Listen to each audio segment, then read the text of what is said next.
Hello friends, कैसे हो आप सभी लोग। I am Arun. सो आज की इस वीडियो में डिस्कस करेंगे निफ्टी एंड बैंक निफ्टी के बारे में।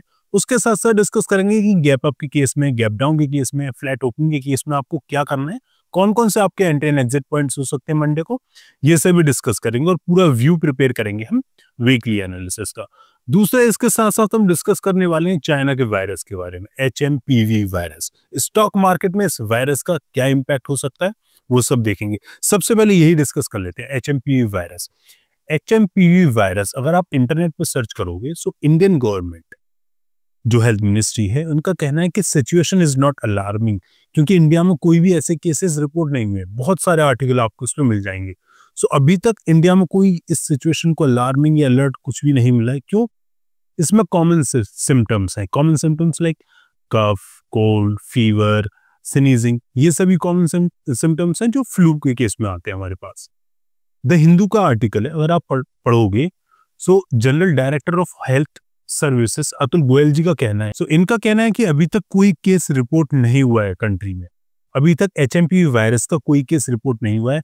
किन लोगों में HMPV वायरस हो सकता है? ये हो सकता है या तो 14 साल से कम बच्चों में या ओल्डर एडल्ट्स में। क्यों? क्योंकि इनके इम्यून सिस्टम कमजोर होते हैं। और आप ध्यान से पढ़ोगे, so specially among young childrens, older adults and people with weakened immunity system. So जिनका इम्यूनिटी सिस्टम कम है उनमें हो सकता है। इसके सिम्टम्स क्या है? कॉमन सिम्टम्स है जैसे फ्लू के होते हैं, कफ, कोल्ड, स्नीजिंग, ये सब। ठीक है, इस केस को हम ज्यादा डिटेल में डिस्कस नहीं करेंगे। हमारा काम है स्टॉक मार्केट के एनालिसिस करना, सो स्टॉक मार्केट के एनालिसिस ही करते हैं। सो अभी तक एज सच कोई भी रिपोर्ट कंफर्म नहीं है जो बोलती है कि इंडियन स्टॉक मार्केट में इस वायरस से कोई इम्पैक्ट पड़ेगा, कोई फर्क पड़ने वाला है। सो फालतू की इधर उधर की बातों में मत जानो। सो आप खुद से सर्च करो, खुद से जानो, वैलिडेट करोगे इस वायरस का क्या इम्पैक्ट हो सकता है स्टॉक मार्केट में। एज सच अभी तक कोई इम्पैक्ट नहीं होगा। फालतू की न्यूज पे भी ध्यान मत देना कि दोबारा से क्रैश आने वाला है, कोविड लाइक सिचुएशन आने वाली है। ऐसा कुछ नहीं होने वाला और कोई भी कंफर्मेशन नहीं है अभी तक। परफेक्ट। सो अब हम back to Nifty and Bank Nifty daily analysis पे आ जाते हैं। अगर आप निफ्टी को डेली टाइम फ्रेम पर ध्यान से देखोगे तो आपको साइकोलॉजी समझ में आएगी, प्राइस एक्शन एक्चुअल में काम कैसे करता है। देखो, ध्यान से समझो। अगर आप निफ्टी को देखोगे, 1 2 3 4 5 दिन की फाइट के बाद निफ्टी ने अटेम्प्ट किया कि ये इस लेवल का, ये जो पॉज लिया था, इस लेवल का ब्रेकडाउन देके नीचे चली जाएगी। लेकिन नीचे नहीं गई, वापसी से उसी रेंज में आया और ऊपर जो इसका लेवल था, जो नेकलाइन थी, तो ऑलमोस्ट 23,800 की ये जो नेकलाइन थी, इसका ब्रेकआउट देके प्राइस ऊपर चला गया। यानी यहां प्रूव हो गया कि ये जो फाइट चल रही थी, डोजी कैंडल्स बन रही थी, इंडिसीजन कैंडल्स बन रही थी, बायर्स एंड सेलर्स के बीच की जो फाइट चल रही थी, उसमें सेलर्स ऑलमोस्ट नीचे जीतने वाले थे इधर, लेकिन बायर्स लास्ट टाइम पे स्ट्रांग हो गए और इस रैली को ऊपर ले गए यहां से। यानी ये यहां से एक डबल बॉटम कंफर्म हो गया। और इस डबल बॉटम को अगर आप ध्यान से देखोगे, इस नेकलाइन 23,800 की इस नेकलाइन का ब्रेकआउट भी दे दिया प्राइस ने अच्छी कैंडल से। सो जो लोग ये बोल रहे हैं क्रैश आने वाला है, ये सब आने वाला, अभी कोई ऐसी सिचुएशन नहीं है। प्राइस सेक्शन को अगर आप देखोगे, डेली टाइम फ्रेम पे डबल बॉटम बना रहा है और यहां से एक बुलिश पैटर्न बनता हुआ दिख रहा है क्लियरली। हम डाउन साइड नीचे तभी एंट्री लेंगे, बेरिश अब मार्केट में तभी होंगे जब प्राइस 23,450 के नीचे जाएगा, इस लेवल के नीचे जाएगा। इस लेवल से ऊपर है तो हम मार्केट में बुलिश है। अब आर्ली टाइम फ्रेम पर देखते हैं इंट्राडे में आपको कैसे ट्रेड प्लान करनी है, गैप अप, गैप डाउन और फ्लैट ओपनिंग के केसेस में। अगर आप आर्ली टाइम फ्रेम पर देखोगे तो प्राइस ने एक रैली बनाई है और इस रैली का प्राइस धीरे धीरे छोटे छोटे लेवल्स में करेक्शंस लेते हुए ऊपर जा रहा है। यानी ये शो करता है ये एक स्ट्रॉन्ग रैली है और इस रैली ने प्रीवियस ये जो नेकलाइन की जो बात कर रहा था, ये सभी रेजिस्टेंस के लेवल का ब्रेकआउट दिया है। अब ऐसा तो नहीं कि रैली सीधी जाएगी, रैली अपना करेक्शंस भी देगी। करेक्शन कहां तक दे सकती है? सो हो सकता है मंडे वाले दिन प्राइस ये जो प्रीवियस रेजिस्टेंस थी आगे सपोर्ट का काम करेगी। हो सकता है कि प्राइस इन रेजिस्टेंस के लेवल तक नीचे आ पाए, 23,850 23,800 की रेंज में आए। सो डरना मत कि प्राइस यहां से बिल्कुल नीचे ही जाने वाला है। हो सकता है कि प्राइस इस लेवल तक करेक्शन ले सकता है और इस रैली का ऑलमोस्ट ये 0.5% का लेवल भी निकल के आता है, जो फिबोनाची के लेवल के अकॉर्डिंग बोलते हैं हम। अब आपको फ्लैट ओपनिंग के केसेस में कैसे ट्रेड प्लान करनी है। मान लो अगर फ्लैट ओपनिंग होती है यहीं कहीं आसपास, तो आपको वेट करना है, प्राइस टाइम स्पेंड करे और ये जो स्विंग हाई है इसका ब्रेकआउट दे 24,200 का। अच्छी बुलिश कैंडल से ब्रेकआउट देता है 24,200 का, हम यहाँ 50% क्वांटिटी से एंट्री प्लान कर सकते हैं। ब्रेकआउट देने के बाद प्राइस नीचे आता है, फिर रीटेस्ट करता है, 50% क्वांटिटी से वह एंट्री प्लान करो। अगर प्राइस ब्रेकआउट नहीं देता है और यही टाइम स्पेंड करके सीधा ऊपर जाता है और ये जो प्रीवियस 24,200 का जो रेजिस्टेंस है, यहीं से प्राइस रिजेक्शन लेकर नीचे आता है, रिजेक्शन लेके नीचे आता है और यहाँ इस नेकलाइन का ब्रेकडाउन दे देता है।